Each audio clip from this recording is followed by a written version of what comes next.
On a late September afternoon, Dust Hollow's golden haze rose beneath the sun. The stagecoach door swung open, and it wasn't a smiling bride who stepped down, but Margaret Hale, a black woman clutching a crumpled farewell letter that read, "If I do not return." Whispers rippled through the crowd, contempt tangled with pity, all eyes fixed on her trembling frame. Elias Rowe removed his hat and stood still. The bride he had been waiting for all those months turned out to be a soul shattered, on the verge of collapse. Yet in that moment, through the swirling dust and the venomous murmurs, the quiet cowboy stepped forward, offering a rare stillness. Could love kindle from tears? The stagecoach door creaked open, heavy and worn, as though the iron hinges themselves had grown weary after the long haul from Cheyenne. Dust still hung in the air, curling into frail rings beneath the late September sun of 1873.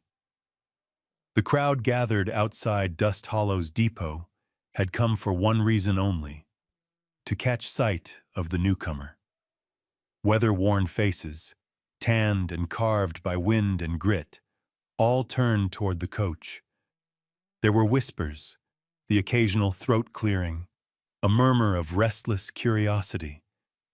From the cramped shadows inside, Margaret Hale emerged. Her hand, dark-skinned, trembling, clutched the doorframe, the fabric glove at her fingertips already worn through. The faded green hem of her dress brushed the dust, weighted by mud and frayed from too many miles. A wide-brimmed hat veiled half her face, yet could not hide the swollen, reddened eyes, lashes still wet with tears. A black woman stepped down, and for a moment the entire square fell into silence. In her arms, she pressed a crumpled slip of paper tight against her chest, as though it were the last shield keeping her from breaking apart. A corner of the page showed scribbled words, half a sentence unfinished. "If I do not return." A farewell note never sent, now an open confession of despair carried across the miles. Margaret did not smile. She did not nod, nor offer the meek gratitude expected of so many mail-order brides this town had seen before. Instead, she stood trembling, shoulders quaking, until sobs broke loose. They were not loud, yet in the hushed square, each cry struck deep. Elias Rowe, only a few paces away, lifted his hat without thinking. His sun-worn face, rugged from years of prairie work, suddenly seemed awkward and unready. He had prepared a greeting, perhaps a steady smile, a firm handshake, but all of it vanished at the sight of her. His brow furrowed, caught between worry and unease, though he forced a small, steady smile as if to anchor the moment. The crowd could not contain itself. Voices rose in low currents, sharp and unkind. "She's a colored woman. Coming here as someone's wife? Lord above, look, she's holding something. A letter?" The words overlapped like ripples, each one pressing Margaret deeper into herself. She tried to keep her back straight, but her hand clenched the paper so tightly her knuckles whitened. Fresh tears slipped down, staining the letter until the ink blurred like honor itself being washed away. A sudden prairie wind swept through, stirring golden dust into whirling rings. It tugged at her faded skirts, threatened to carry her frail figure away. Yet she stood rooted, shivering, swaying, as if one careless touch might topple her. Elias stepped forward. His worn boots thudded against the wooden planks of the platform. He did not reach out. He knew too well a sudden gesture might startle her further. Instead, he lowered his hat respectfully, dipped his head, and let his gaze soften in his mind. One question echoed, the same thought circling through the bystanders. What sorrow had this woman carried all the way to the west? Margaret said nothing. Her face blurred with tears, fragile yet disarmingly human, stirring something deep even in hardened hearts.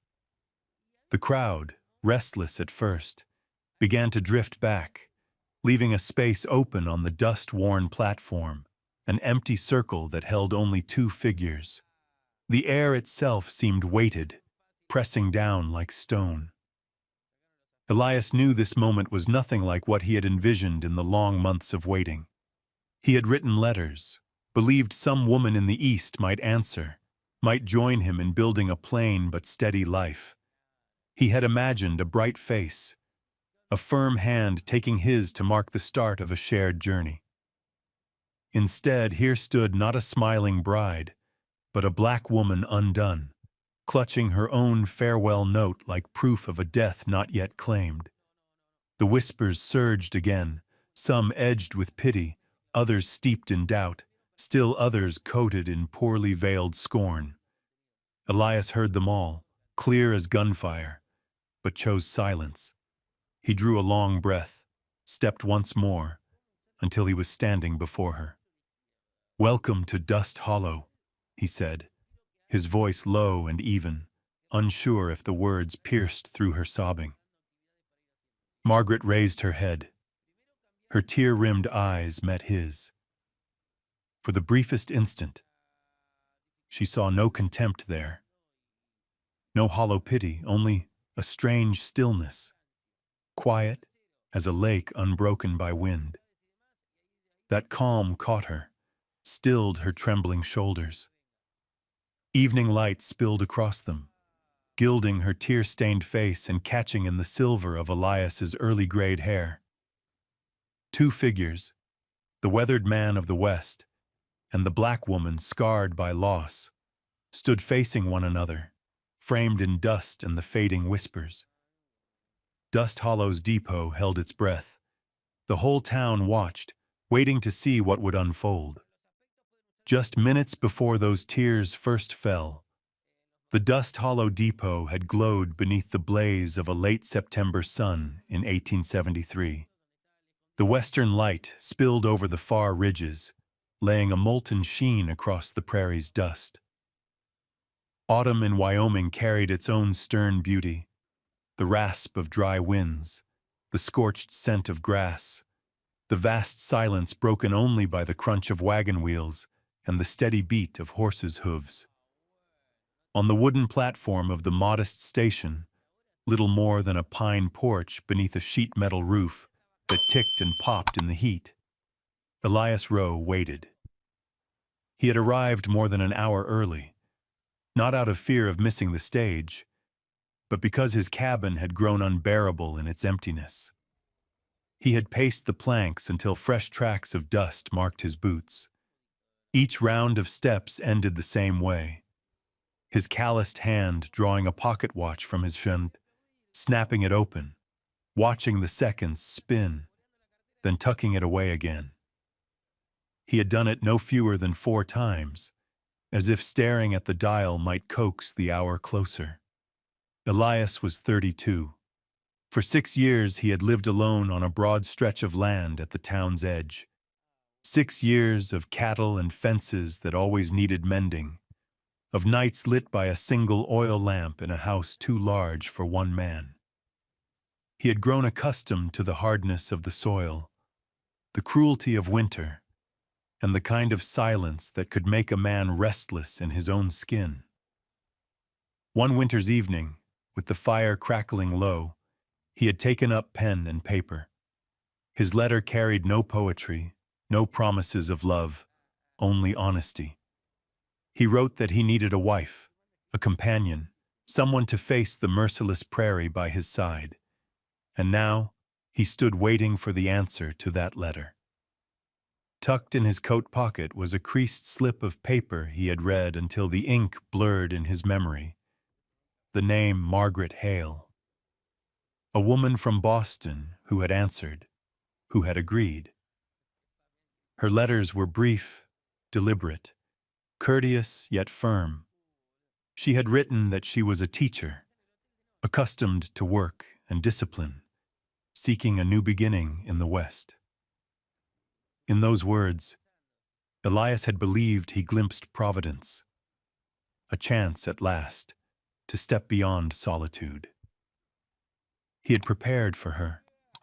He had cleaned the house, purchased a few pieces of furniture, asked Mrs. Brennan down the road to sew curtains, even found an old wooden mirror in the general store, thinking surely a woman would want her reflection nearby.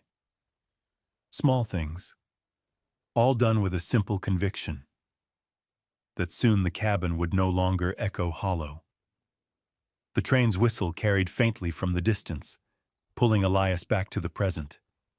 He looked up. The rail cars had gone on, leaving passengers to finish their journey by stage.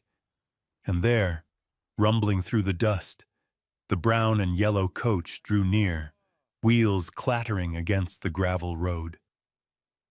Elias swallowed, fingers clenching the watch once more before shoving it back, as though ashamed to show his nerves. When the coach halted before the Hahutson platform, a heavy cloud of dust rose, swallowing the scene in a golden veil. Sunlight speared through, turning the haze into a shifting curtain between Elias and whatever fate the West had sent him. The smell of dry earth, the musk of horse sweat, mingled with the driver's rasping voice. "Long haul from Cheyenne. Passenger inside never said a word the whole way. Hard to figure, Ro." Elias nodded, too tight-throated for speech. His heart pounded against his ribs, loud enough to drown the driver's mutter. He drew a breath, tugged his hat brim straight, trying to don once more the mask of composure, the stoic, steady man folks knew him to be. The driver unlatched the coach door. The iron hinges moaned through the dust. Townsfolk pressed closer, a hush falling, as if the prairie itself leaned in. Elias squared his shoulders, readying himself to step forward, to offer a hand, to greet the woman whose image had lived in his thoughts for months. He had pictured it so plainly, a lady from the East, perhaps shy, perhaps uneasy with the wild horizon, but smiling faintly as she met him, nodding once before they set off together toward a new life. But that moment never came. Sunlight slashed through the dust. The door swung wide. A trembling hand gripped the frame. A faded green hem brushed the step. Then a small figure emerged. But instead of the hesitant smile he had dreamed, Elias met eyes swollen and red, a face streaked with tears. A black woman stood before him, clutching a crumpled letter to her breast as though it were her last tether. Elias faltered. All greetings, all tidy visions of a simple beginning, vanished into the golden haze of that September afternoon. The small wagon carrying them away from Dust Hollow rolled slow, wheels grinding against the hardened earth left parched after a long, rainless summer. The sound drummed steady, a hollow rhythm that blended with the sweep of wind through sunburnt grass. Evening was settling, the light weaker now, casting the prairie in bronze and stretching the wagon's shadow, and those of the two within it, into wavering streaks that rose and fell with every rut in the road. Elias held the reins, his broad hands steady on the worn leather straps. He was used to driving alone, mile after mile with only the breath of horses and the howl of wind for company. But today another presence sat beside him, one unfamiliar, and weighed with a despair he could not yet name. He risked a glance. Margaret Hale sat pressed against the edge of the bench, clutching a faded handkerchief, eyes cast downward. Her posture, rigid and guarded, seemed to shrink the cramped space even further. Silence stretched. Only the creak of wood and the rasp of wind over the wagon's canvas filled the air. Elias thought he ought to say something, some small remark about the road or the weather, but his throat was dry, the words slipping like sand through his grasp. Just as he gathered breath to speak, Margaret's voice broke through. "I was a school teacher in Boston." Her tone was low, husky, each word deliberate, as though carried too long and now spilling through the first crack in her resolve. Elias kept his gaze on the road, gave a small nod, and waited. "It was the work I loved, nearly all I had. I loved the children, their reciting voices, the feel of chalk between my fingers, the blackboard beneath my hand. But it ended, all because of one refusal." The wagon jolted over a stone. Margaret did not flinch. Her eyes stayed fixed on the horizon, as if she were recounting a story that no longer belonged to her. The headmaster's son, a boy who thought the world was his by right. He took notice of me. I knew what that meant, and I turned him down. Once, firmly. That was all. But it was enough to make me his target. Her voice tightened. She twisted the handkerchief until her knuckles showed white. Elias said nothing, though a stir rose inside him. A familiar recognition of being cast aside, judged by eyes that had never cared for truth. "Rumors spread faster than fire in dry grass," she continued. "They said I had enticed him, then discarded him. That I was shameless, using my looks to climb higher. No one asked what was true. And his father, the headmaster himself, believed every word from his son." Another jolt rocked the wagon, but Margaret's spine stayed straight. Her reddened eyes no longer held tears, only the smoldering weight of an old injustice. "They dismissed me. No school in the city would take a woman stained by such talk. I went door to door pleading for a post. Every door shut. In 1 week, I went from being loved by children to being branded, a disgrace, shunned at every turn." Elias swallowed hard. Dust caught in his coat, but he scarcely noticed. In his mind, he pictured the classroom, children's bright faces lifted to her, and then, all gone in the space of a rumor. Margaret lowered her gaze, her voice dropping near a whisper. "I knew I had done nothing wrong, but in a place like Boston, truth never weighs as much as whispers." The wagon slowed as it struck a patch of mud left by the season's first rain. The wheels slid, and Elias pulled the reins firm to keep the horses steady. When the wagon leveled again, he stole a glance. Margaret sat unmoving, her face darkened by the fading sun. He wanted to speak, wanted to say she owed him no explanation, that the past could not chain her here. But the words locked behind his lips. Elias was not a man of speech. For 6 years, the prairie had been his only companion, and the prairie never asked for comfort in return. So he let the silence stay. Not a hollow silence, but one with weight, like a blanket laid over a shivering body. The wheels turned on, dust rising to coat Margaret's dress, Elias's boots, and the calloused hands of them both. Above, a hawk wheeled wide, its shadow crossing the cracked ground. Margaret's eyes followed it, and for a moment they glimmered with longing, as though she too might rise and leave behind the chains of her past. But instead she gripped the handkerchief tighter, drew a long breath, and braced herself for what still lay buried, secrets deeper yet waiting their turn. The wagon wheels rattled over rough ground, a harsh grinding echo rising from the parched earth. Wind swept dust across Margaret's faded skirts, dulling their weary blue even further.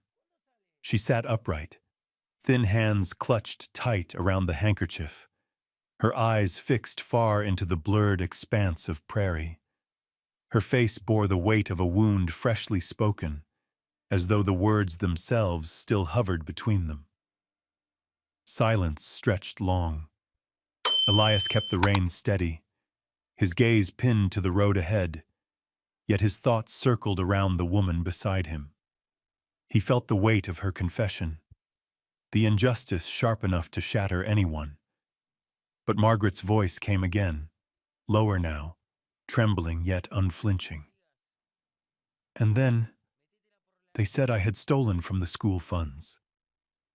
The words, scarcely louder than a sigh, landed heavy as an iron bell.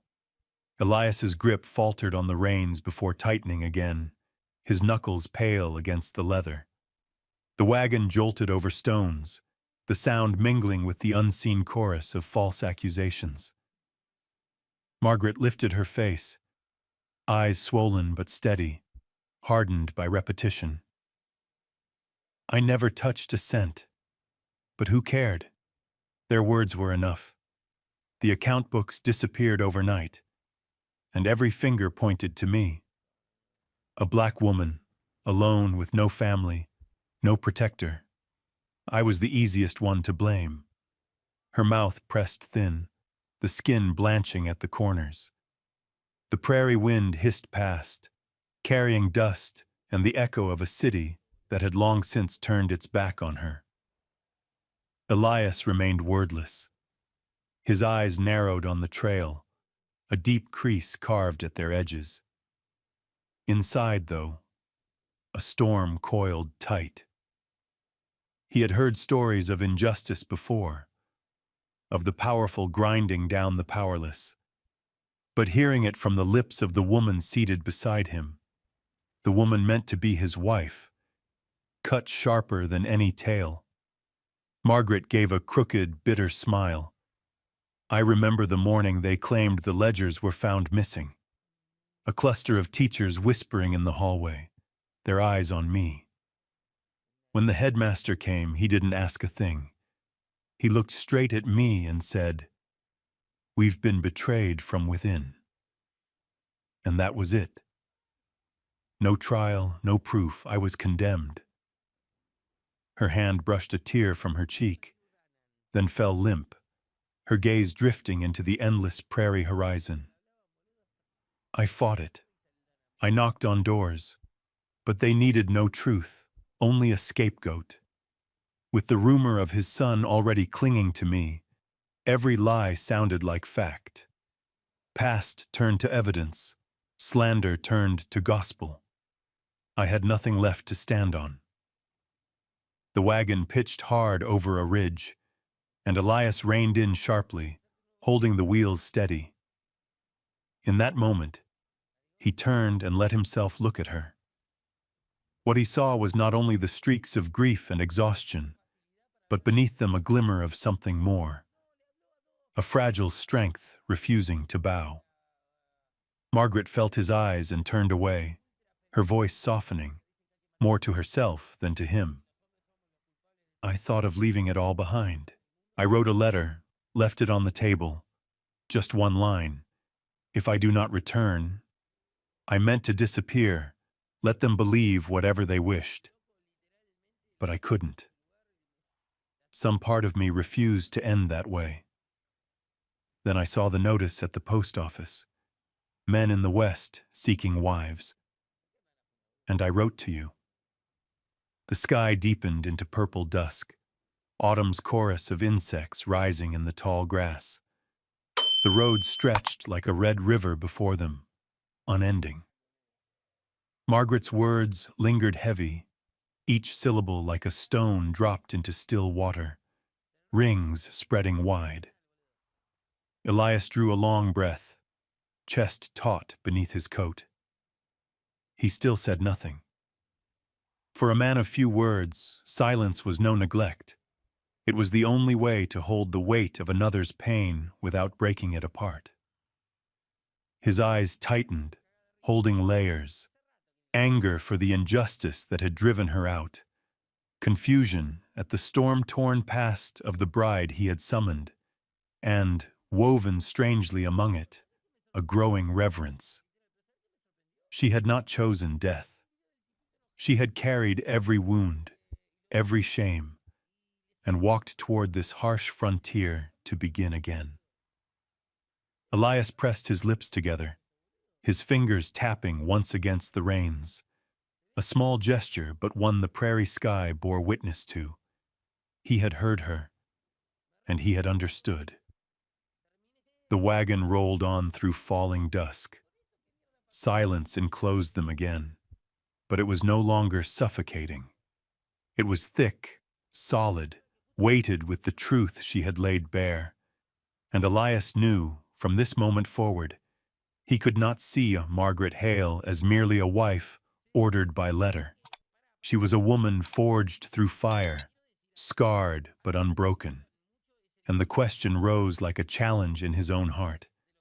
Was he enough, strong enough, steadfast enough to guard that fragile flame from being snuffed out once more?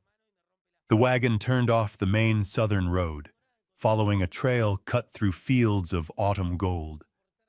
The early fall wind rolled across the tall grass in waves, the prairie bending and swaying like a restless sea, spilling out to the farthest rim of sky. The sun had dipped westward, throwing deep crimson light that painted long, wavering shadows ahead of them. Elias held the reins firm, urging the team onward. Every rise and rut of the land was known to him, the patch of scarred earth where lightning had once split a tree, the faint smell of wood smoke from a neighbor's fire drifting faint through the air. Each sign told him home was near. But today, with the woman seated beside him, the sight of his homestead was not a simple return. It was an unveiling, an introduction, a beginning. The wagon jolted as it climbed a rise. Then, cresting the ridge, the house came into view. Elias's two-story dwelling, small and square against the vastness. Weathered timber walls, roof pitched low, a wide porch stretched across the front, with a few rough chairs set out. Beyond lay barns and corrals, fences circling grazing land, where cattle dotted the distance like ink strokes across pale grass. Margaret lifted her gaze. Her eyes, still worn from the weight of her confessions, flickered with something hard to name. Strangeness, unease, perhaps even a thread of fragile hope. The house was no grand estate, no polished eastern dwelling, yet it stood firm, a period mark of stubbornness upon the wild prairie. Elias glanced sideways, searching her face for some sign, some spark of assent that might tell him he had offered enough. But before he could speak, a voice rang out across the fields. "Eli!" The call struck him like a hand to the chest. He pulled the reins, the wagon lurching to a halt before the yard. From between rows of corn now turning yellow stepped a woman, quick in stride, skirts of plain beige swaying, hair tied high. She looked near her 30s, but the brightness of her smile, the lively shine of her eyes, made her seem younger still.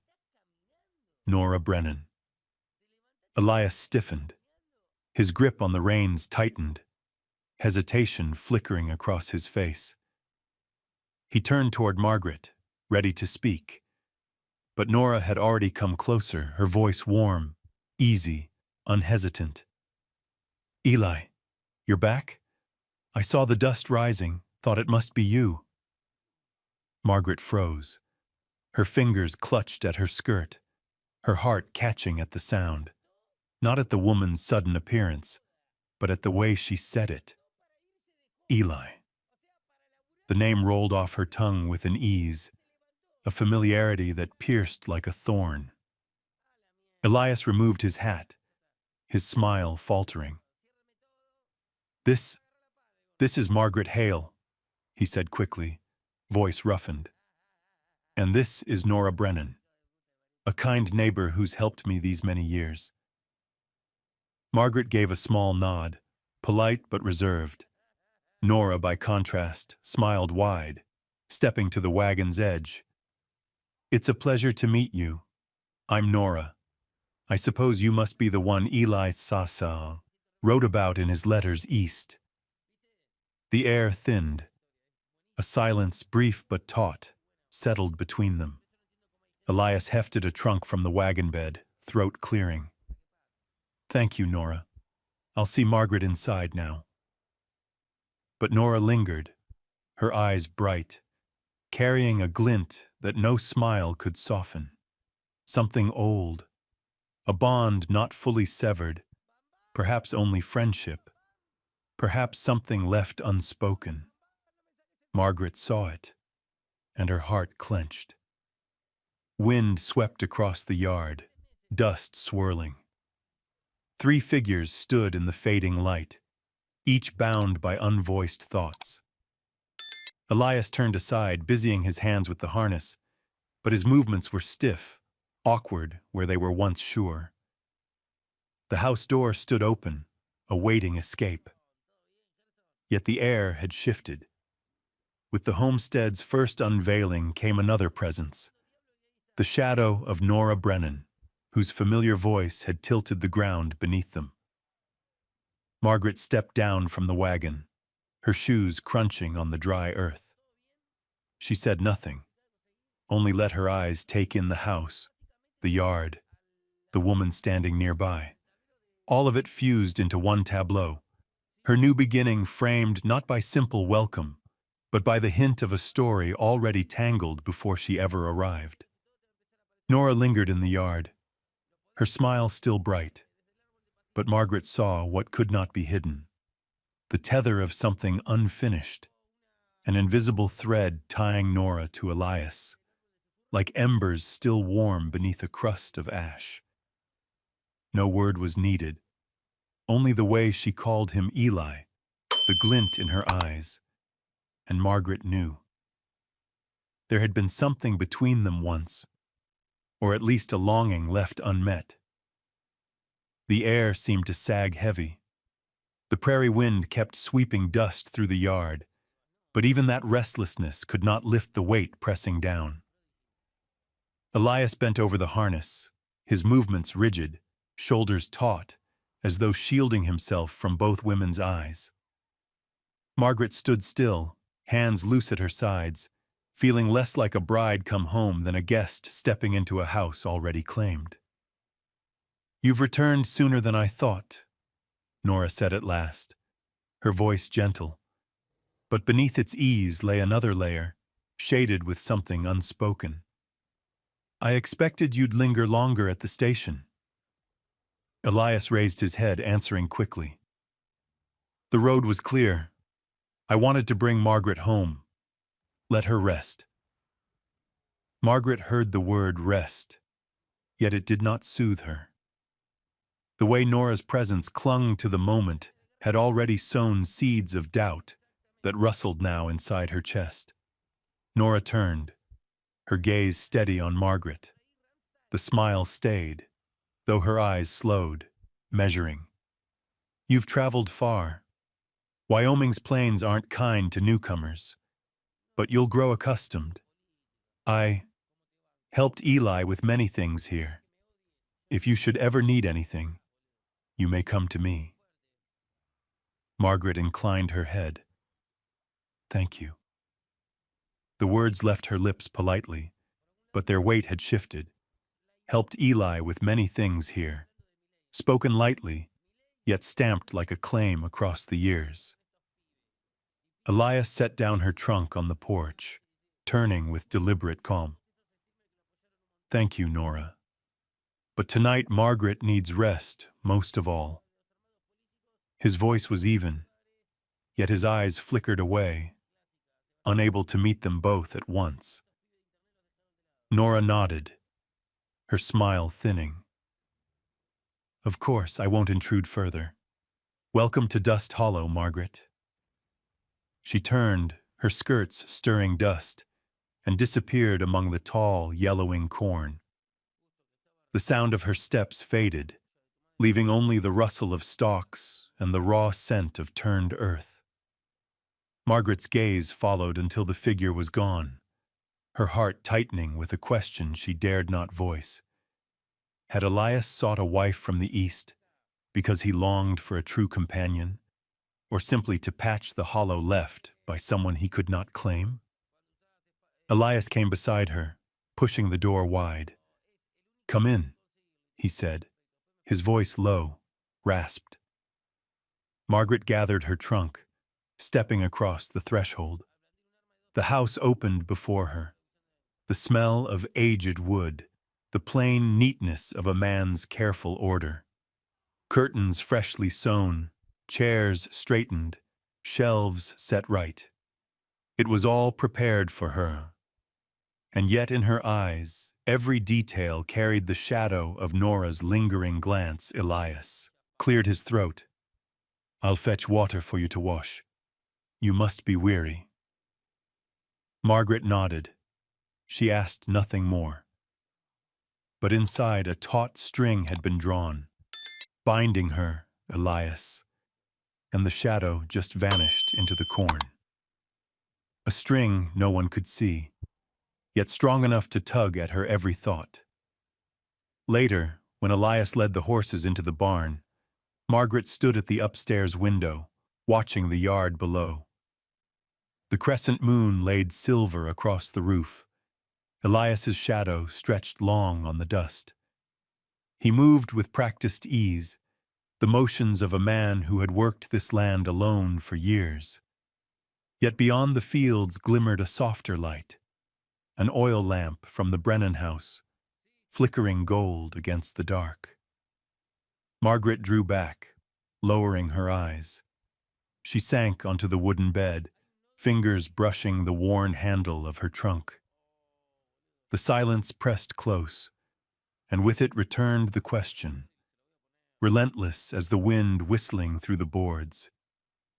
Did he marry me to begin anew or to forget another? When Elias returned, carrying a basin and towel, he set them down gently. Their eyes met for a breath, his carrying words unsaid, hers carrying questions she would not voice. She smiled faintly in thanks, but the smile never reached her eyes. Outside, the prairie wind howled. The homestead stood steady in the moonlight. Yet within its walls, two strangers kept their silence, each shadowed by a presence not yet gone. And from the very first night, Margaret knew the battle ahead would not be against the land alone, but against ghosts of the heart that still lingered here.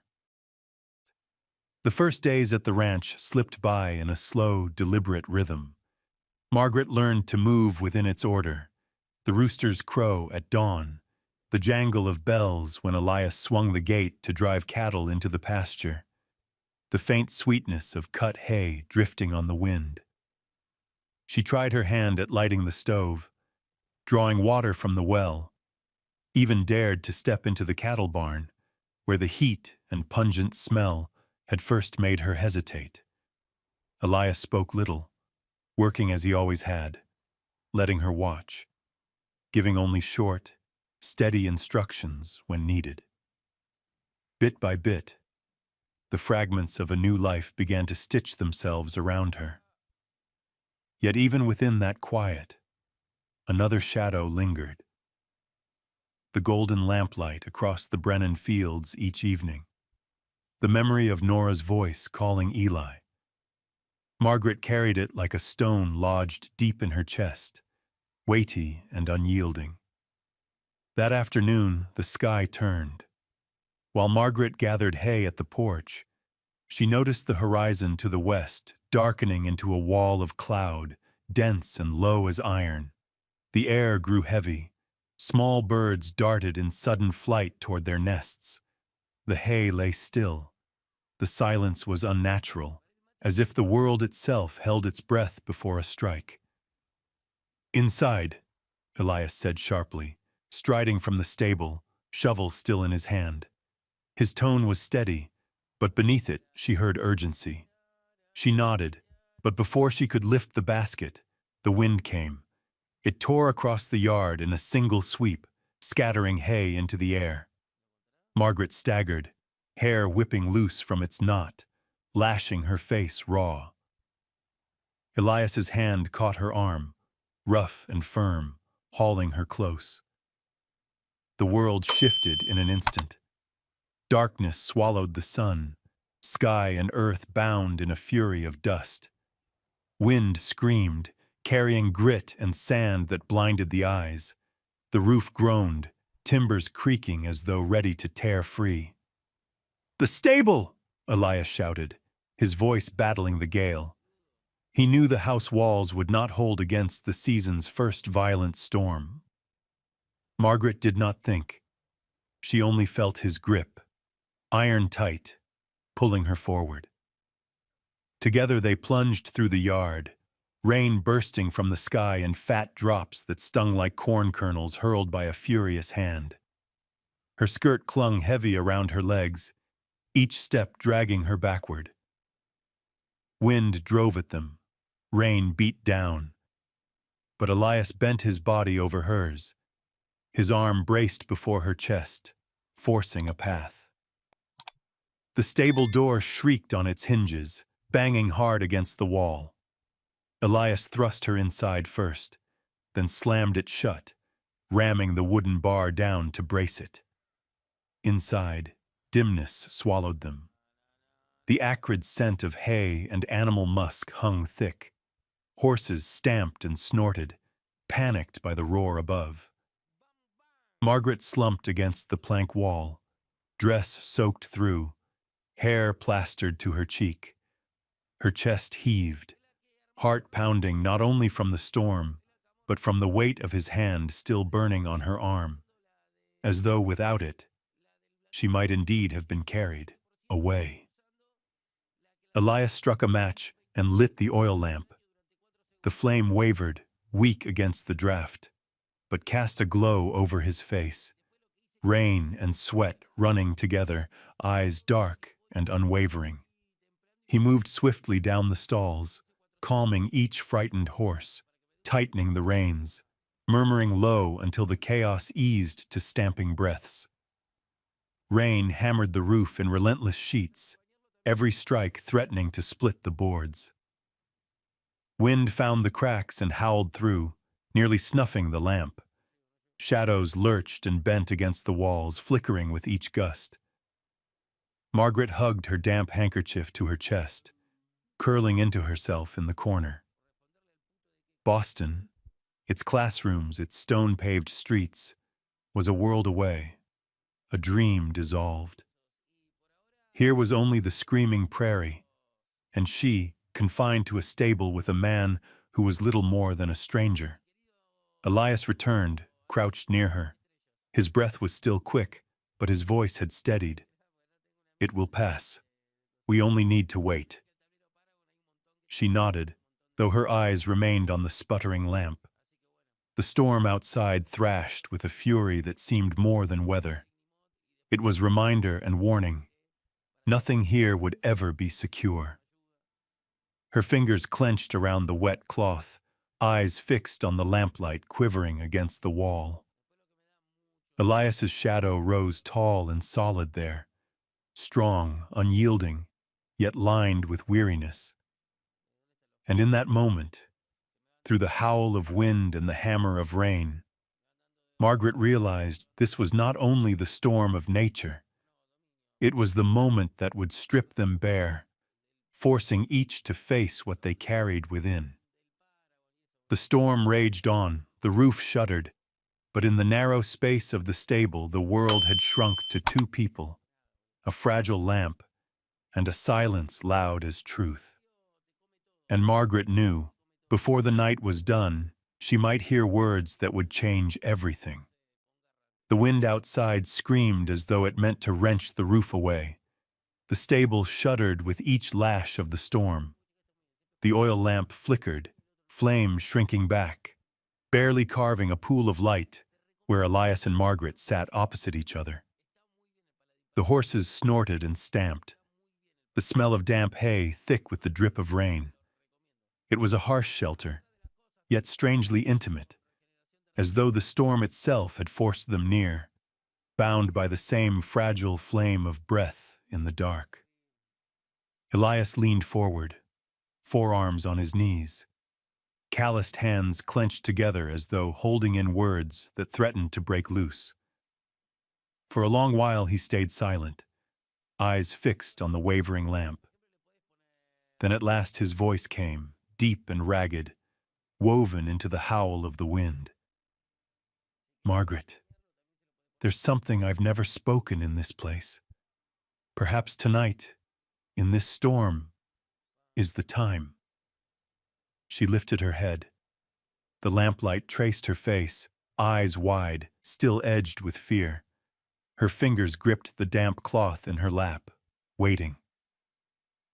"I once had a betrothal," Elias said, breath drawn hard. "Before the war, back in Pennsylvania, we promised each other. I went to fight, carrying her face like a lantern to see me through. But the man who returned was not the one who left. I came home scarred, not just skin, but inside." His voice faltered. The storm rattled the boards, wind tearing at the cracks. Margaret saw the tremor at his shoulders, the shadow of grief he had buried in silence. She didn't know me anymore. Or maybe she chose not to. She said she wanted the man who'd gone to war, not the one who came back with darkness in his eyes. So it ended. I left everything, came west, built this ranch, alone. Margaret's chest tightened. She knew those words, knew their weight, because her own story bore the same scars. She heard the bitterness in him, a wound hidden under work and dust, but never healed. Her hand shook. At last she reached for the small trunk beside her, drew out a folded paper, edges worn and ink-stained. She bit her lip, voice breaking but steady. "If you've spoken, then I cannot keep silence either." Elias watched as she unfolded the letter, its creases frayed, its words blurred. She held it out, voice raw. "This I wrote before I left Boston. Only one line. If I do not return, I meant to leave it behind, then vanish. When honor was gone, when slander became truth, I thought there was no reason left to go on." Tears splashed onto the page, soaking ink that had long bled. Margaret trembled, but her eyes clung to his. "I never sent it. I carried it here. Proof of how close I came. Tonight I show you, because I will not begin this life with a lie." The stable stilled. Outside the storm raged, but between them hung a silence thick as iron. Elias's gaze fell to the paper, then rose into hers, eyes wet with grief but steady with resolve. At last his hand reached, calloused fingers brushing the fragile sheet. He traced the blurred line, then looked up, voice husky. "Both of us once chose to let go, yet here we sit. That means we chose different.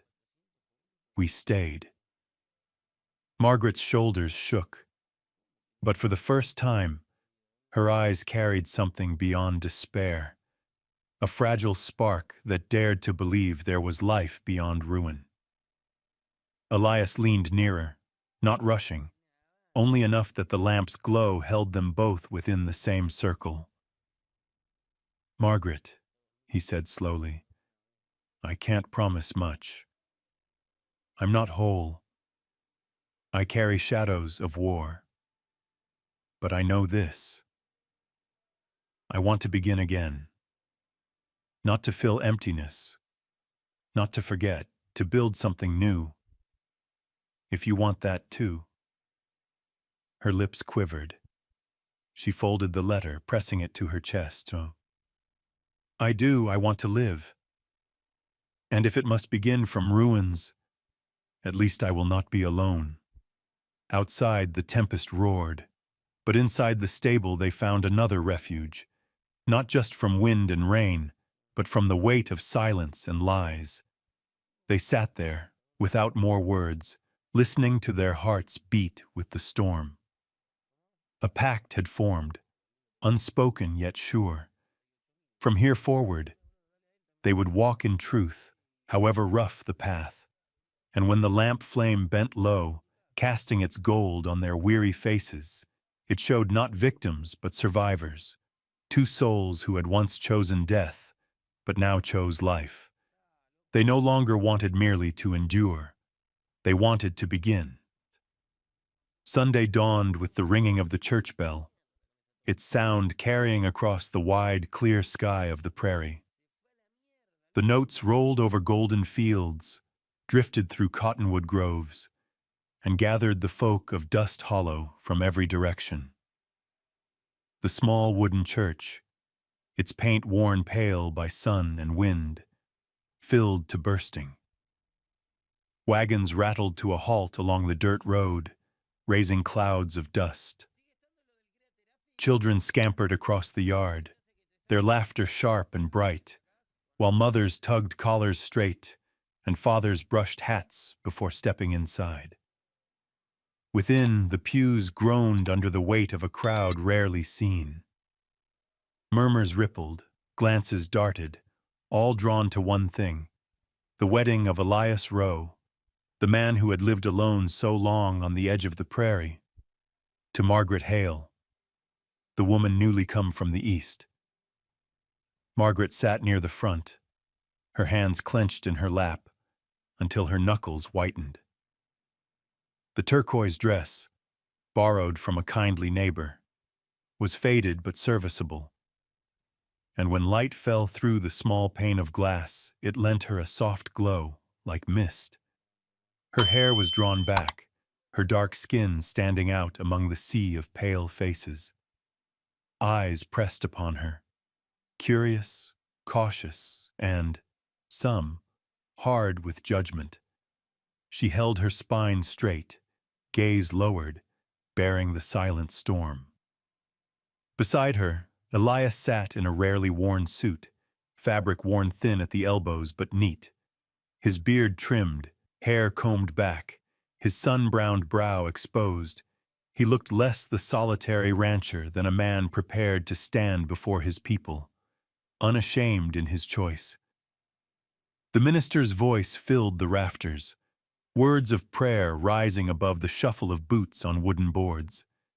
Children at the back craned to see, their mothers' hands keeping them still. Tension thickened the air. All waited for the moment the bride and groom would rise and speak vows none had ever imagined Elias Rowe would make. Elias rose, extending his hand. Margaret laid hers atop it, her slender fingers swallowed by his broad, scarred palm. He gave the faintest squeeze. "I am here." She drew breath, let him guide her forward. Whispers rippled behind them, sharp against her ears, reminders of every rumor once hurled at her. Still she walked. Before the pulpit they halted, light striking through the small window, laying across their faces. Elias tilted his head, eyes unwavering. Margaret lifted hers, wet but steady. The minister opened the Bible, voice solemn. "Today we witness the union of Elias Rowe and Margaret Hale." Each word fell like a drumbeat. The room stilled, the prairie wind outside knocking faintly at the wooden walls. Then, hoofbeats. The pounding struck like thunder, echoing against the church walls. Every head turned. Dust swirled in the sunlight as the horse conked to a halt outside, heavy breath snorting. The minister faltered, glancing toward the door. Elias's grip tightened around Margaret's hand. Her heart slammed, each beat loud in her ears. Through the narrow glass, figure loomed. A man astride a horse, his frame tall, coat coated with trail dust, hat pulled low.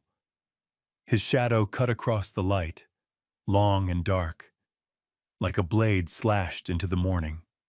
Whispers broke loose, anxious, suspicious. The air that had been solemn turned sharp, uneasy. Elias inhaled deep, met the minister's eye, and gave the smallest nod. Continue. But the silence of the rider, waiting beyond the threshold, pressed heavy, as though daring the walls themselves to hold. Margaret's chest tightened. She remembered Boston, the stairs, the accusations. Now here, in this new land where she had hoped to begin again, it seemed the past had ridden hard after her, halting at the very doors of her wedding. The wind keened, the horse stamped, and the congregation sat frozen. Only Elias and Margaret, hand in hand, stood before the pulpit, between a love barely planted and the shadow that had come knocking. The wind outside screamed as though it meant to wrench the roof away. The stable shuddered with each lash of the storm. The oil lamp flickered, flame shrinking back, barely carving a pool of light where Elias and Margaret sat opposite each other. The horses snorted and stamped, the smell of damp hay thick with the drip of rain. It was a harsh shelter, yet strangely intimate, as though the storm itself had forced them near, bound by the same fragile flame of breath in the dark.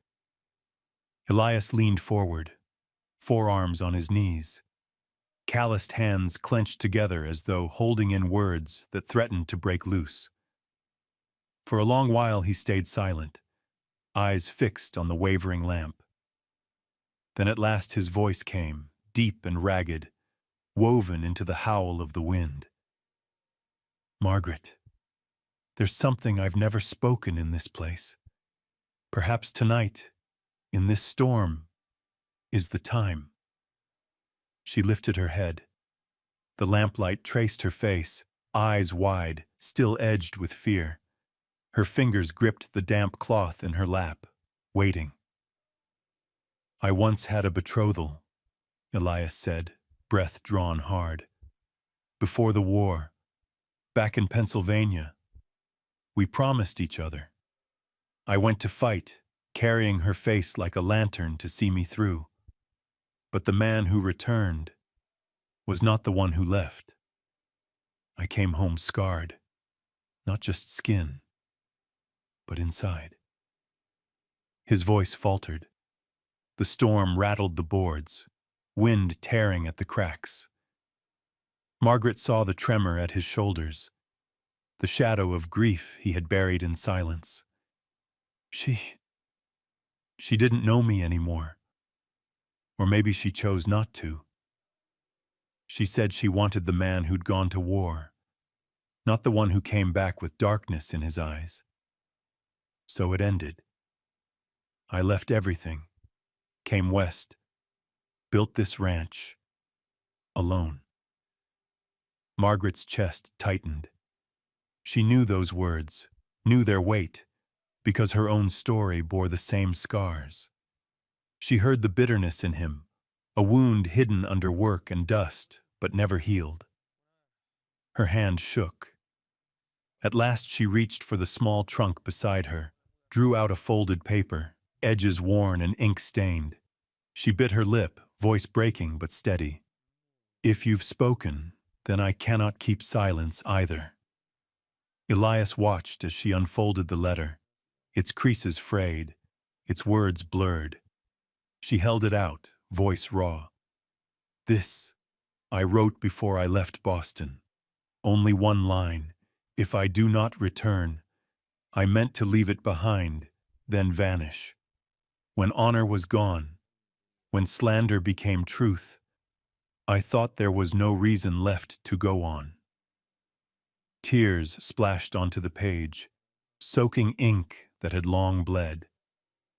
Margaret trembled, but her eyes clung to his. I never sent it. I carried it here. Proof of how close I came. Tonight I show you. because I will not begin this life with a lie. The stable stilled. Outside the storm raged, but between them hung a silence thick as iron. Elias's gaze fell to the paper, then rose into hers, eyes wet with grief but steady with resolve. At last his hand reached, calloused fingers brushing the fragile sheet. He traced the blurred line, then looked up, voice husky. Both of us once chose to let go, yet here we sit. That means we chose different. We stayed.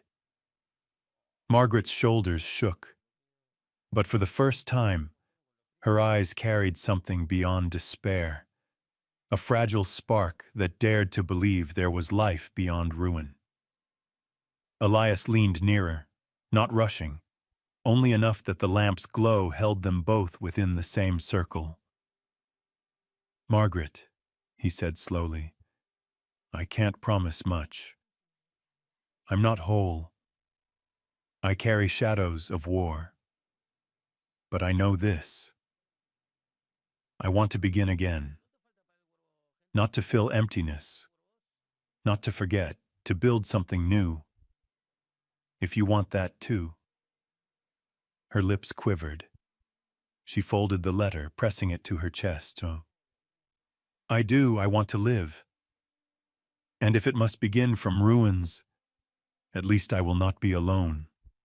Outside, the tempest roared, but inside the stable they found another refuge, not just from wind and rain, but from the weight of silence and lies. They sat there, without more words, listening to their hearts beat with the storm. A pact had formed, unspoken yet sure. From here forward, they would walk in truth, however rough the path. And when the lamp flame bent low, casting its gold on their weary faces, it showed not victims but survivors, two souls who had once chosen death, but now chose life. They no longer wanted merely to endure. They wanted to begin. Sunday dawned with the ringing of the church bell, its sound carrying across the wide, clear sky of the prairie.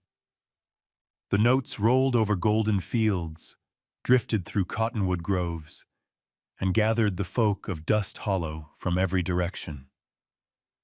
The small wooden church, its paint worn pale by sun and wind, filled to bursting. Wagons rattled to a halt along the dirt road, raising clouds of dust.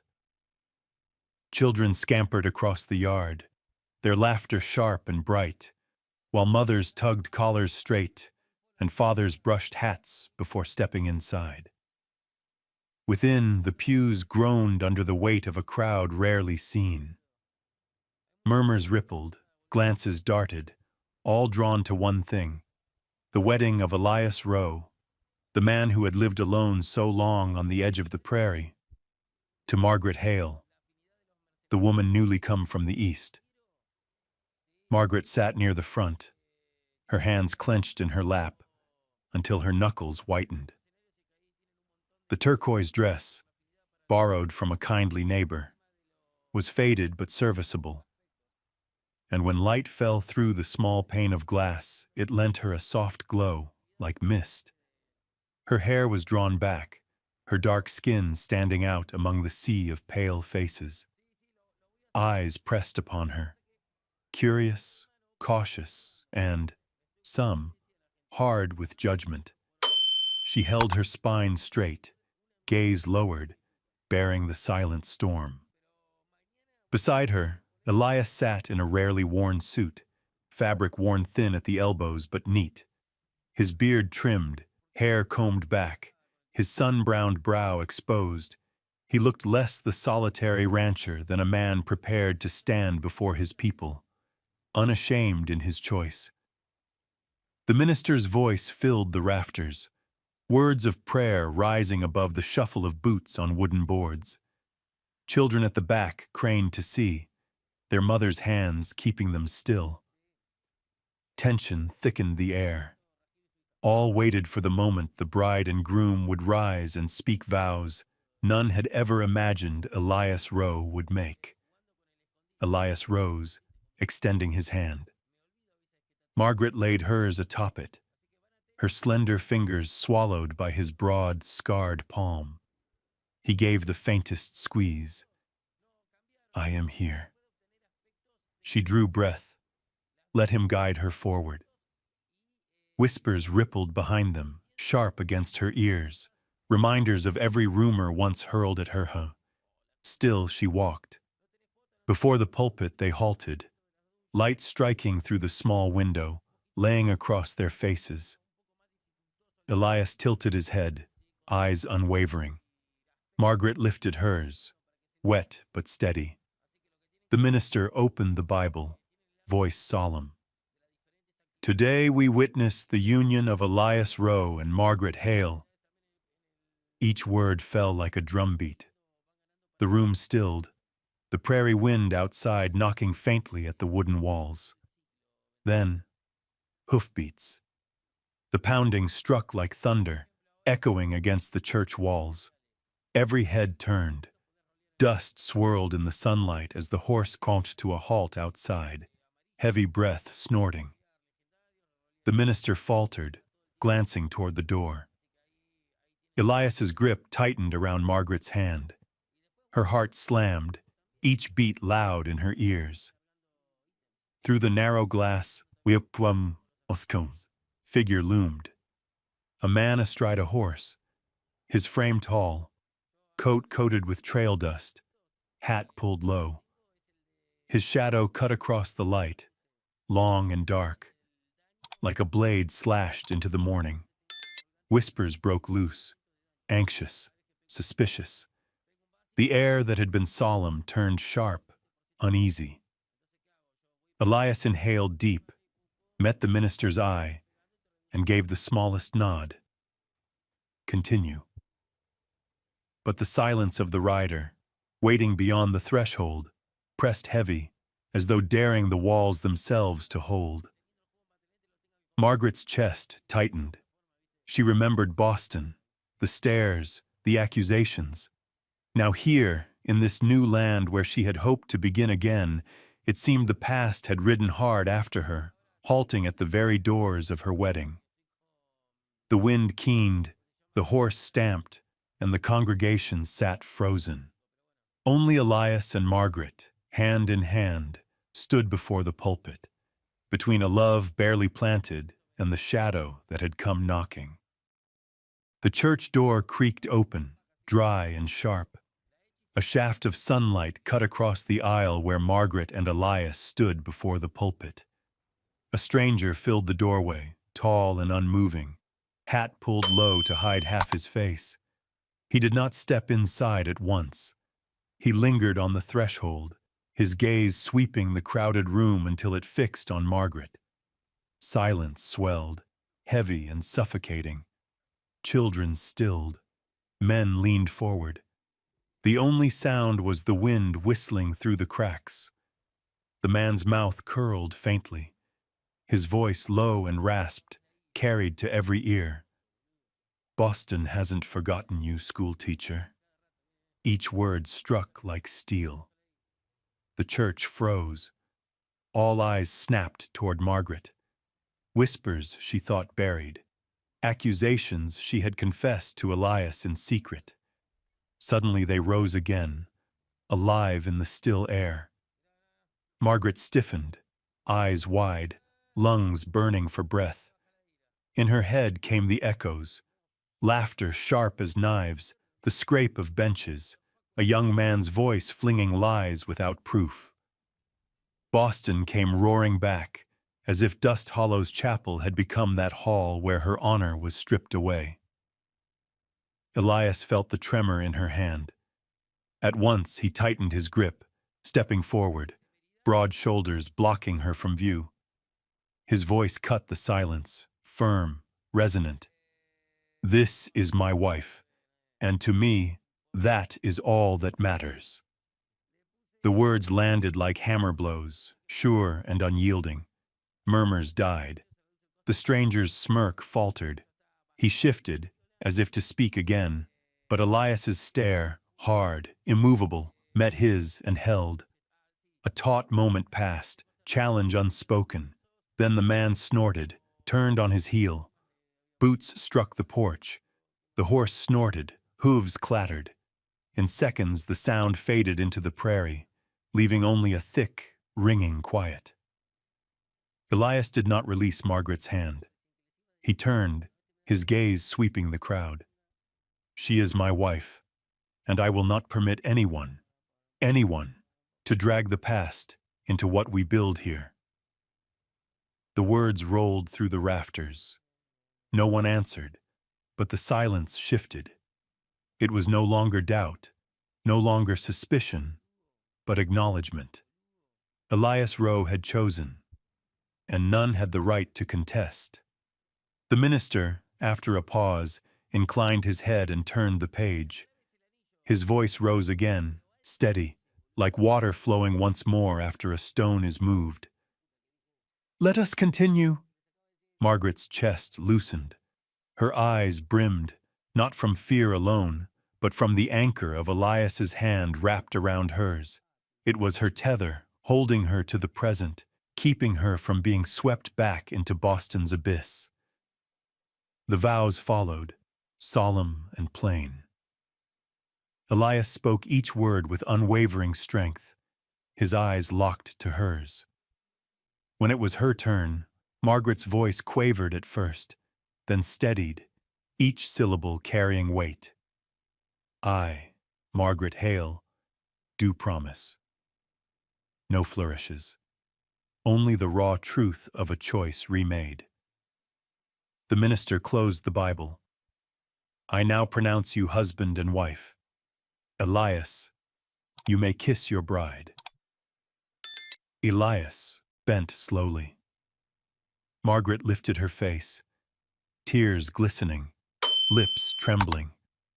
Their kiss was not wild nor swift, but firm, deep, a seal that cleaved them from the shadows of yesterday. The congregation hushed. Then a lone clap sounded, joined by another, until a tide of applause filled the room, honest and strong. Even the hardest faces softened.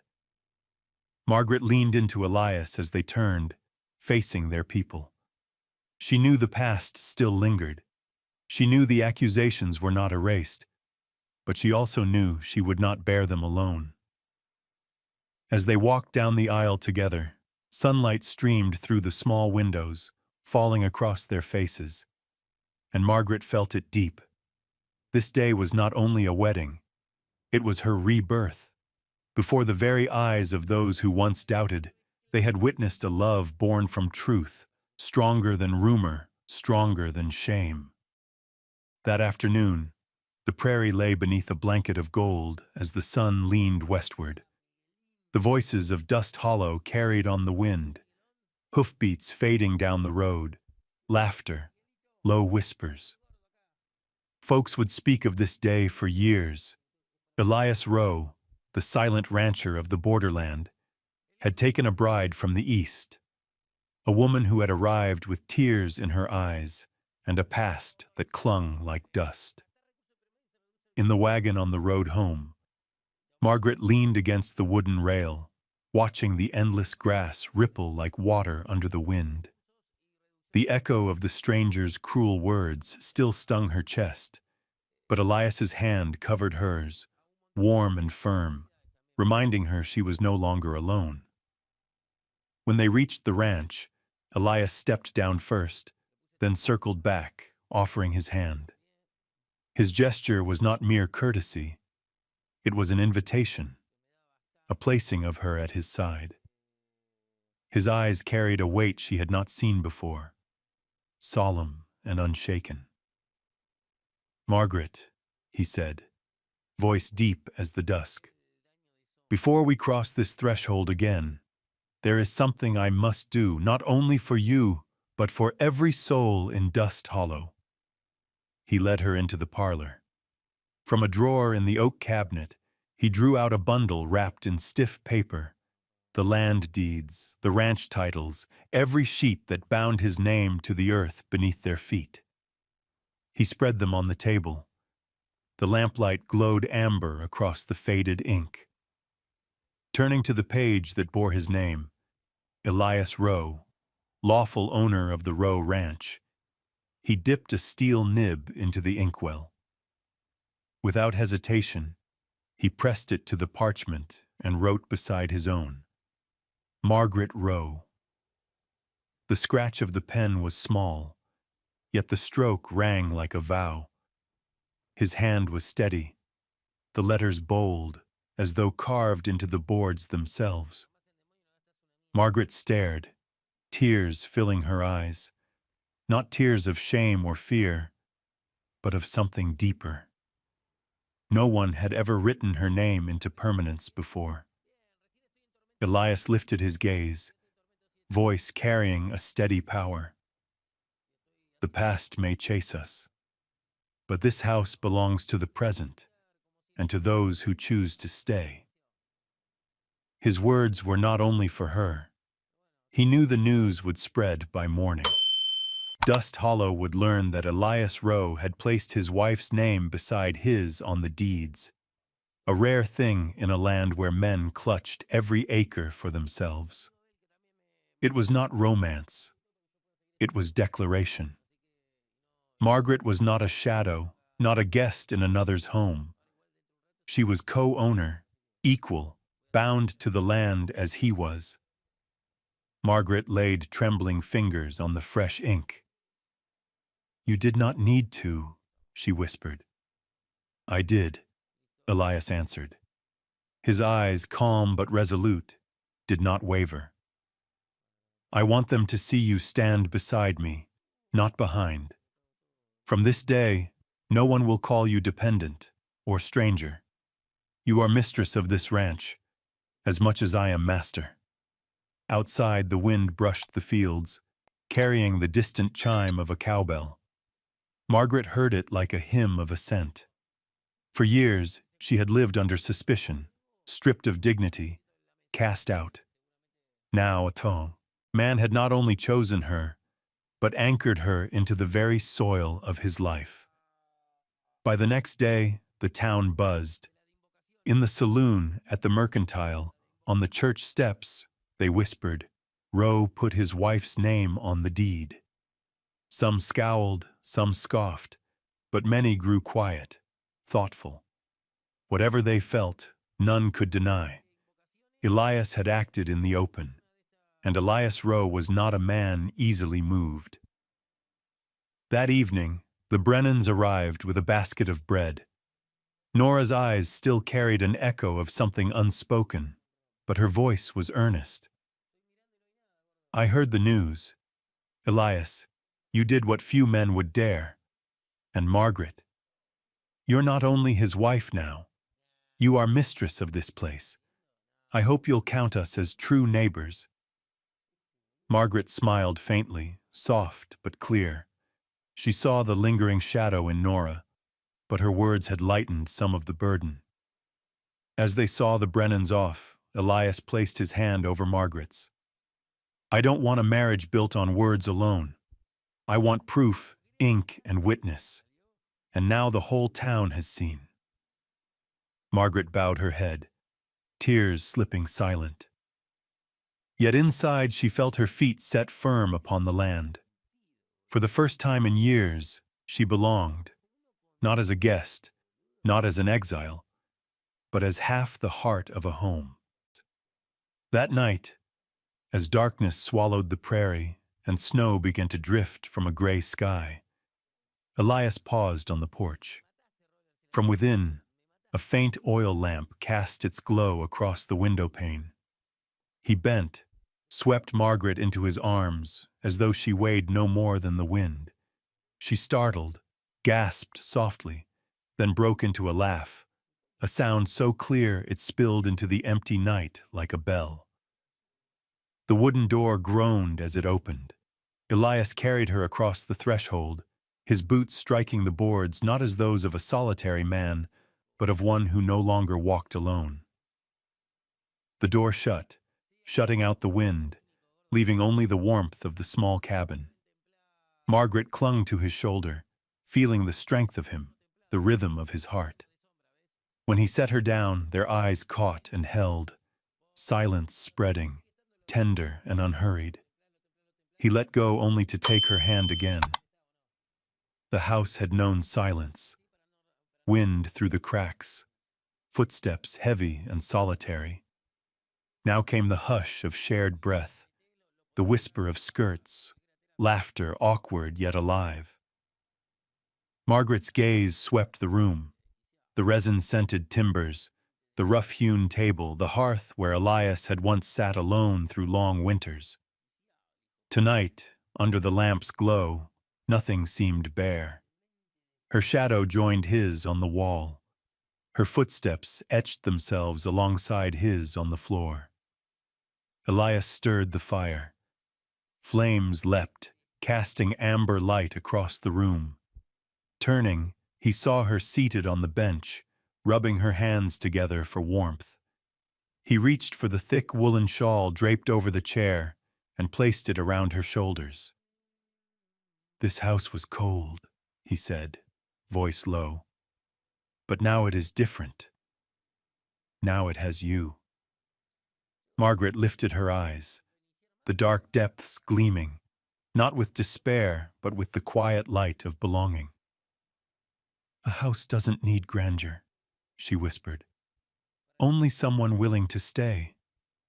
And I will stay." They sat together before the blaze. Elias spoke of the land, the summer grasses that reached his waist, the winters that buried the fields in white, the springs when calves were born. Margaret listened, a smile faint on her lips. Then she told of Boston, not the rumors, but her pupils, the sound of recitation, the autumn leaves along wide avenues. Their words wove together, drawing them past old wounds into something plain and human. As the fire sank low, Elias rose and offered his hand. "Tonight," he said, "there need be no grand vows, only this. We walk forward together. Tomorrow we return to work, to land, to people. But tonight, let us know this house is no longer empty." Margaret placed her hand in his, letting him lead her upstairs. Their steps creaked on the wooden stair, and that small sound, 2 sets of footfalls, was a new song in a house long used to silence. The bed was plain, blankets heavy. Margaret shed her snow-damp coat and sat while Elias set the lamp on the table. The light spread soft across the room. They lingered, hesitant, knowing they closed one chapter to Tupaton, open another. No masks, no pretense. They came together as survivors, scarred, yet unafraid to place their hands on another's beating heart. Outside, wind rattled the eaves. Inside, Margaret laughed softly, Elias answering with a low chuckle. Their laughter twined, filling the timbers, seeping into the walls that had borne long loneliness. Snow glittered under the moon, wrapping the prairie in white. Within, the house carried for the first time the sound of laughter, of life, of hope. And as the night deepened, with 2 souls leaning into each other, a new chapter began. Not perfect, not polished, but true. If you too have known loss or wounds slow to heal, may the story of Elias and Margaret remind you. No matter the years, no matter the scars, the heart can still find its harbor. If this tale has touched your memory or warmed your spirit, leave a word in the comments. Share your thoughts, and don't forget to like and subscribe, so together we may keep these gentle stories alive, for us and for the generations yet to come.